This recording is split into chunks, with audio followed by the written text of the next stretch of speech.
What's up, guys? We got a 2019 Honda HR-V, as you guys can see right there. If you guys have issues, codes for EGR valve is located right here. Okay, there's a couple of part numbers on this if you guys need right there.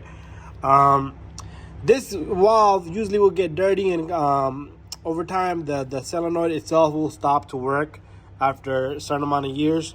So very commonly issue. It can cause misfire and all kinds of stuff if it gets stuck open, vacuum leak. So very easy to replace this guy. Even though we're gonna take this apart and put it back together, I just want to explain to you a few things. So this is a 12 millimeter and a 12 millimeter here. Get yourself a good EGR valve, and I would go original. So all you're gonna do is you're gonna push down on this tab right here, and you're gonna pull this connector back. It's gonna come right off just like that.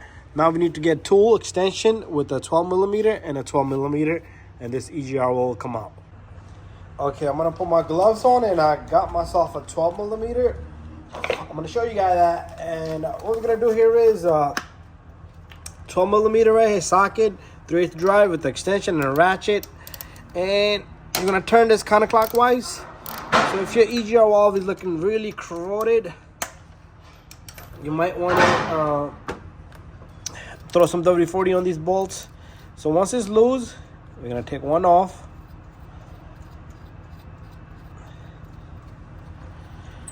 Here comes nothing.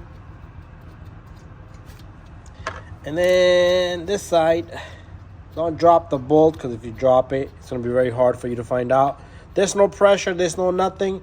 We're pretty much, it's already out. You see that? There's no pressure. You don't have to be afraid of anything. Engine's gotta be off. Key out of the ignition, and the EGR comes out. There's a gasket down here, so try to reuse the gasket or get a new one. Make sure the gasket is not broken. Usually this valve over here will get damaged over time, or this solenoid will stop to work. Anyways, to put this back together, all you do is get yourself a new EGR valve. You stick it right back on. So it's not gonna fit any wrong way. Make sure your seal is correctly aligned, and you put that on. You take the 12 millimeter nut.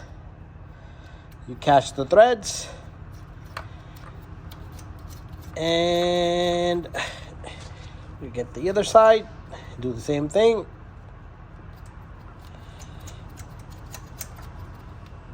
It should be very simple to work on this baby. 5-minute job, under 5 minutes you could do this, okay? What you want to do is you want to lock up this now with the 12 millimeter. Go slowly and easily on each side, because I remember one time I cracked years back on a Honda Pilot, and because if you do one side, it will crack in half. The aftermarket stuff is kind of brittle, but there you have it, nice and tight. There should be no vacuum leak from under the gasket, and if this valve gets stuck open, it would work like a vacuum leak. It would keep you sucking the exhaust and random misfire, all kinds of stuff. You take your connector, make sure it clicks. You see that? And it doesn't come out. And you're all done and set. Thank you for watching this video. Don't forget to subscribe, share, and like, and give it thumbs up. One last thing. If you got check engines, you're going to have to buy a smaller scan tool. I do have a video on that. If you could buy something decent for 80-90 bucks, Blue Point is pretty good. I got a video on that. Check that out. Reset the code, and you should be good to go.